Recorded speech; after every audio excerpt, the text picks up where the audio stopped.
Brothers War is coming out soon. I don't think you should pre-order it. What is up, everyone? Welcome back to Kitchen Table TCG. My name is Louie. I hope you're having yourself a fantastic day. It's a rainy day here in West Virginia, but we're gonna make the most of it. I want to have a conversation today about pre-orders.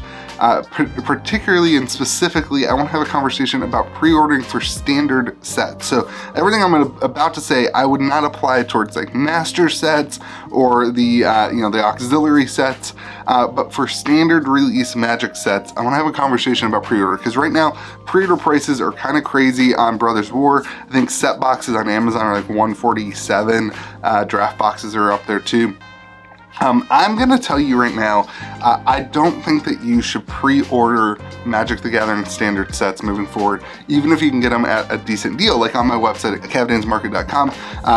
As much as I want you to pre-order from me, and as much as I want my customers at the LGS to pre-order from me, I don't think you should do it because of the way that the market is going, because of what we are seeing from Wizards of the Coast and the greed that we are seeing from Wizards of the Coast. I don't think that you should pre-order new standard Magic sets. So this last week we saw on Amazon Prime Day sale for Magic the Gathering, where we saw Crimson Vow and Midnight Hunt collector boxes being sold at about $85 to $90, which is roughly half the price that stores pay distributors for the same boxes. And so for you as a consumer, it was a great opportunity to buy those boxes. That would have been a perfect opportunity to say, I want to put something back on my shelf, I want to keep it, I want to collect it.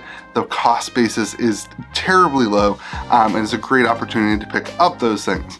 But then you look at the other stuff, a set that's coming out about a year and a half later with Brothers War, and we see the prices at $145.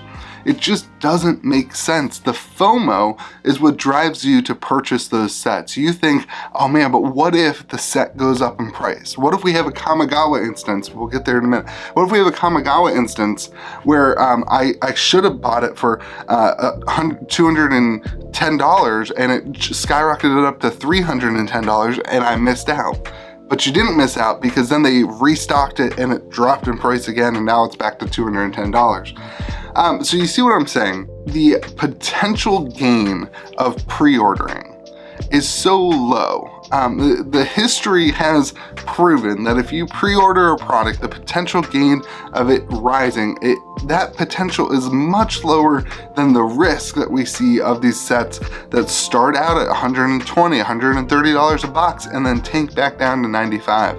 And so as a store, I would love for you to be pre-ordering product, but as a collector and as a friend, I want to see you succeed. I want to see your collection grow and you be excited about that collection.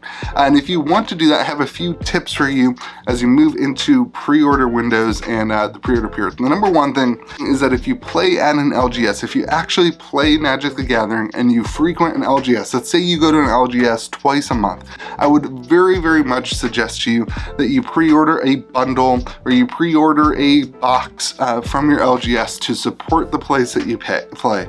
It doesn't matter how much you have to spend extra. Talk to the owner, make sure that you are supporting the LGS in a way that allows them to remain in business so that you have a place to play. That's very, very important. If you sell singles, I do think it's okay to kind of pre-order at a decent price. I think you should be looking between $115 and $125, probably around there.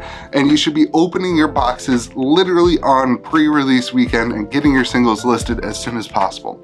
But if you are a collector, if you are somebody who tries to have a sealed Magic collection, if you're somebody who tries to open up a set and have lots of the cards and maybe even make a full, I don't know if people still do full sets of Magic or what, but if you're a collector, I would really, really suggest that you just take a huge step back. And that right now, as everybody else's eyes are focused on Brothers War and everybody else's eyes are focused on this or that you focus on things that are older. You focus on Kamigawa, which we've seen drop in price and really flatline at a lot of people's, like at $20, $30, $40 lower than most other people paid.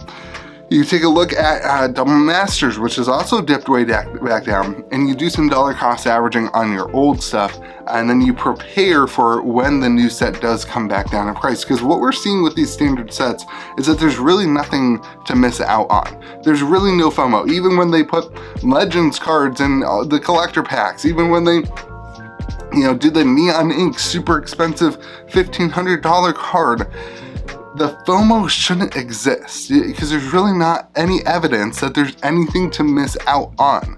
And so just take a step back and don't listen to the noise and to the market and to what people are talking about, but instead look at what you need in your personal collection and take a step and get some of that stuff. And now, like, you can support your LGS by doing that too. Go ask them if they have any boxes of Kamigawa that's left over that they maybe don't have out and that they want to move so that they can pay for their pre-order of other stuff.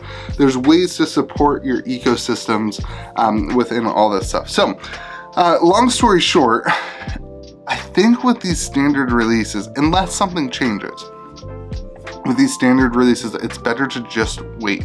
Now, the question is, will you miss out?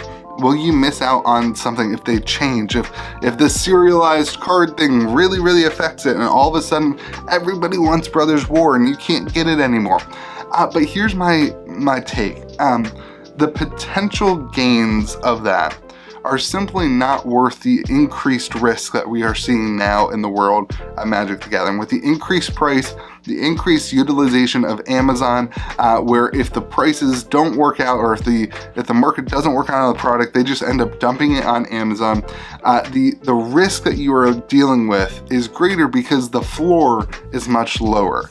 I never would have imagined a floor of $90 for a Crimson Vow collector box because I know the distribution price is twice that. I know that it's more expensive. And so why would the boxes ever get that low? Why would a store ever? Well, they aren't. It is Amazon that's doing it. It's Wizards selling directly to the consumer on Amazon. So the risk is now greater because the floor is lower.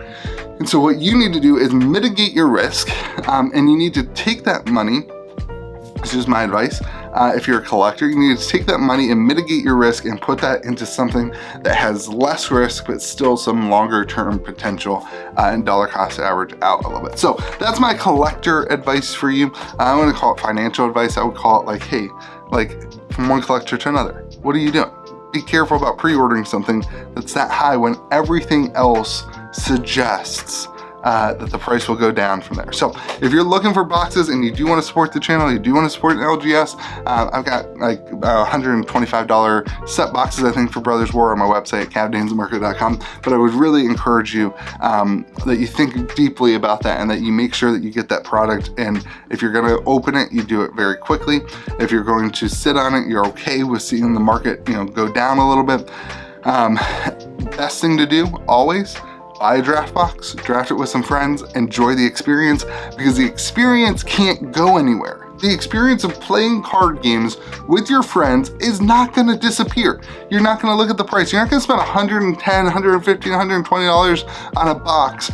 Draft it with your friends and be like, man, that really wasn't worth it. That 5 hours of fun that I had with my friend really wasn't worth it. You're gonna look at it and be like, oh, that was a blast. And that's the important part about TCGs, and don't miss out on that. Anyway, let me know what you think about pre-ordering in the comment section below. I really think standard draft boxes, I would not be pre-ordering them right now. I would wait, see what the market does. I think the potential risk is too much great, and it's much greater than the potential reward if you look at history of what we've seen on these boxes in the past. So hope you have yourself a fantastic day. Remember to be kind to the people around you. Remember that this is a game. It's meant to be played. Enjoy it. You can collect it, you can invest in it, but make sure you find a way to enjoy it. Don't get so caught up in the minute money details and the dollar cost averaging and the min-maxing your game and your gains and whatever. Remember that it's fun to play and to spend some time with your friends enjoying that side of the hobby.